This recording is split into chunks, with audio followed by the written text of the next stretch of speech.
Buenos días, profesora, buenos días, compañeros. Hoy voy a tocar un tema en particular, que es el feminicidio en el Perú. Para ello necesitamos entender en qué aborda el trabajo, ¿no? De manera cronológica, los feminicidios en el Perú, destacando eventos clave, ¿no? Respuestas gubernamentales, examina cambios legislativos, campañas y casos emblemáticos que han influido en la percepción pública.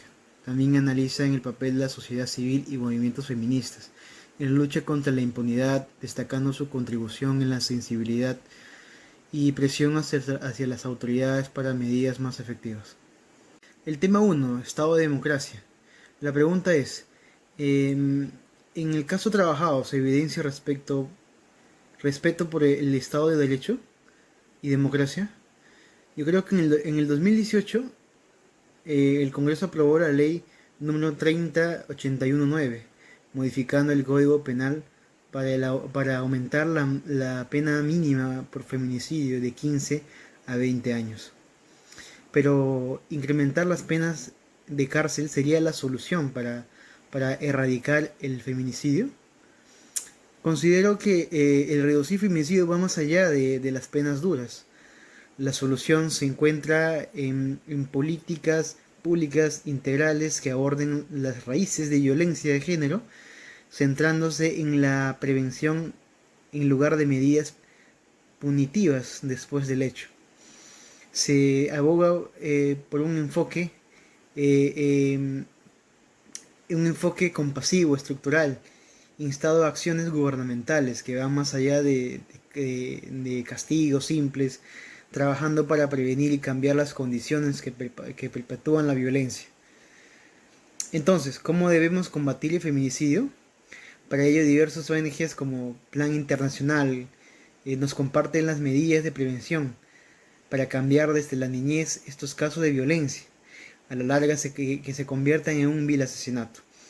Algunas de estas actividades que se realizan para prevenir la violencia son escuchar a las víctimas, educar a la comunidad y familia, exigir respuestas y servicio adecuado para las víctimas, reconocer las señales de violencia y crear un plan de intervención.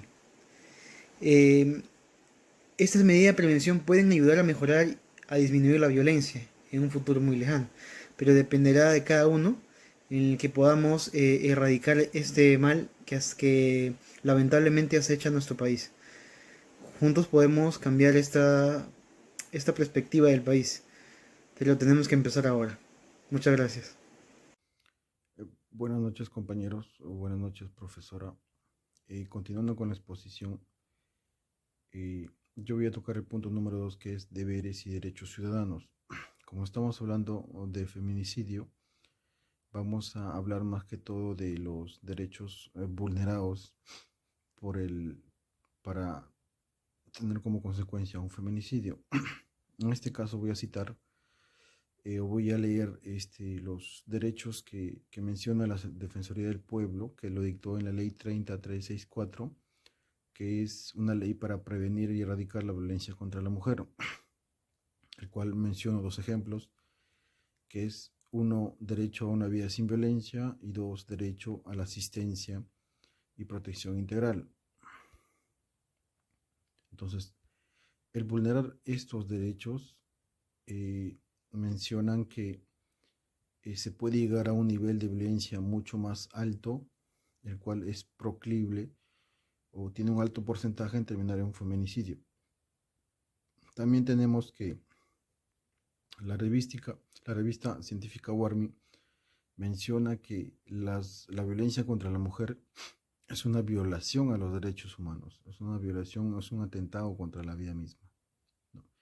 Y como consecuencia también cito un punto de la Defensoría del Pueblo, el cual menciona que las consecuencias de la violencia contra la mujer no solo se traducen en las lesiones físicas y psicológicas que presentan las víctimas, sino que involucra eh, un daño a la sociedad que se ve privada de la capacidad de aporte que estas mujeres pueden brindar, ¿no? Entonces, con estos dos puntos respondemos los derechos vulnerados y las consecuencias que parte más que todo ante la sociedad y el entorno que rodea a la mujer.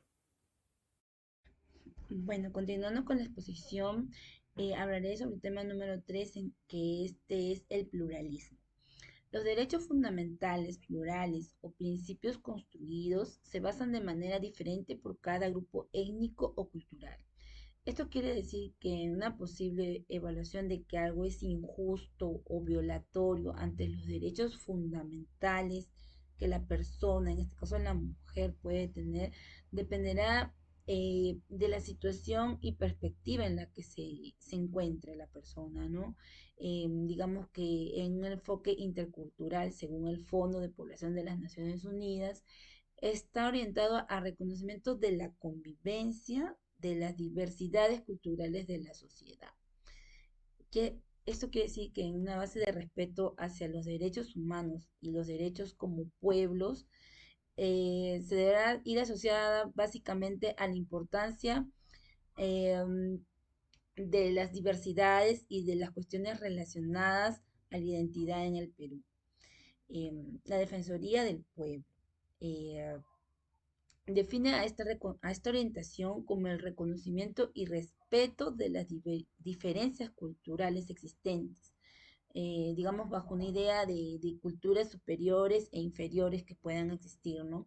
También considera que se indica que puedan caracterizarse por presentar relaciones iguales o desiguales, identificando de la siguiente manera, ¿no? El rechazar, el subestimar, el asimilar, subordinar, el respetar o articular.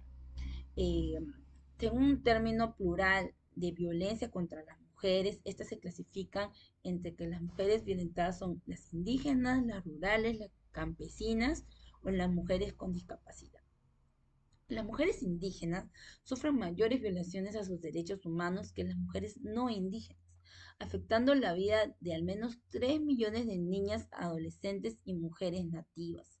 Según la Universidad Nacional del Centro del Perú, las manifestaciones del pluralismo jurídico para el tratamiento de casos de violencia de género en la comunidad ashánica. Durante un estudio se realizó una entrevista a 10 pobladores de la comunidad para conocer su perspectiva acerca de estas actitudes frente a la violencia de género, en el cual se descubrió que en la comunidad existen dos niveles normativos, el local y el nacional, ambos siempre en constante conflicto, siendo el primero de mayor presencia, pues, ¿no? El cual usan de medida a los comuneros, de mayor medida a los comuneros. Ellos a su vez consideran que tienen poca confianza en el Estado, que ellos puedan acceder de una manera, intervenir de una manera eficaz eh, ante estos constantes conflictos, ¿no? La vulneración a los derechos básicos. La libertad femenina es vista como amenazante al poder masculino. Los feminicidios se inscriben en un clima de violencia y discriminación, claro está. En el Perú, mediante Decreto Supremo 303-2015, se aprobó la Política Nacional para la transversación del enfoque intercultural. Esta política tiene como objetivo el situar, articular y establecer mecanismos de acción del Estado para así se garantice, ¿no?, el ejercicio de los derechos de la población culturalmente en nuestro país, ¿no? Particularmente los pueblos indígenas y la población afroperuana son las que se promueve para ellos un Estado que reconoce la diversidad cultural a nuestra sociedad y también contribuye así a la inclusión social, la integración nacional y la eliminación de la discriminación. Eso es todo en cuanto al pluralismo. Gracias. ¿Qué tal? Yo les hablaré sobre el respeto y el diálogo. La primera pregunta nos dice, ¿hubo respeto entre los protagonistas del caso? Bueno, es evidente que en los varios casos de feminicidio la ausencia del respeto es un factor crucial. Quienes perpetraron estos lamentables actos, como se detalla en la descripción del caso, mostraron una falta total de respeto hacia la vida y la integridad de las mujeres involucradas. Esta situación plantea una pregunta fundamental. ¿Dónde queda la riqueza de la humanidad? Según Sabater, esta riqueza de los seres humanos reside en la capacidad para comprender necesidades y colaborar los unos con los otros. Sin embargo, la realidad de los casos de feminicidio revela que la pérdida de revela la pérdida de la riqueza en aquellos que perpetran estos actos y en las autoridades también que no abordan adecuadamente estos crímenes, optando por priorizar la individualidad en lugar que la colaboración y el apoyo. La siguiente pregunta nos dice, ¿utilizaron correctamente el diálogo como medio para resolver problemas o llegar a acuerdos? El diálogo se presenta como un desafío en los casos de feminicidio, dado que los perpetradores a menudo están impulsados por la ira, los celos enfermizos, el consumo de alcohol y otras sustancias, los cuales obstruyen la comunicación efectiva. A pesar de las dificultades, el diálogo podría ser una herramienta valiosa en la mediación de conflictos entre parejas, contribuyendo a reducir la frecuencia de discusiones, que en el contexto peruano lamentablemente desembocan en el maltrato y, en el peor de los casos, en el feminicidio. Es imperativo considerar también el papel del diálogo de las autoridades y las personas que acuden a las comisarías para denunciar abusos por parte de las parejas. Es alarmante observar que estas denuncias a menudo son ignoradas, evidenciando la falta de diálogo en estos casos. Las mujeres que buscan ayuda no deben ser desestimadas, ya que la negligencia en estas situaciones pueden tener consecuencias fatales como el feminicidio. Es esencial fomentar el diálogo en todos los niveles de la sociedad y prevenir y abordar efectivamente la violencia de género. Muchas gracias. Bien, continuando con la exposición, me tocó la solidaridad. En base a un modelo econométrico de datos de macrosociales del feminicidio agregado, obtuvimos evidencia sobre una asociación más fuerte entre feminicidio agregado y feminicidio de riesgo. Las implicancias de política apuntan a la necesidad de desarrollar indicadores macrosociales para mejorar la focalización y efectividad de las políticas públicas en feminicidio y violencia contra la mujer. En este caso hay solidaridad. Bueno, basándonos en el fragmento proporcionado, no se proporciona información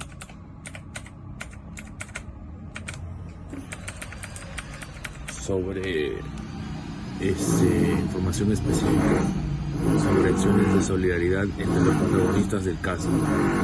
El texto se centra en la construcción de una variable específica, el feminicidio agregado, y en el análisis de determinantes macrosociales de este feminicidio en el contexto peruano.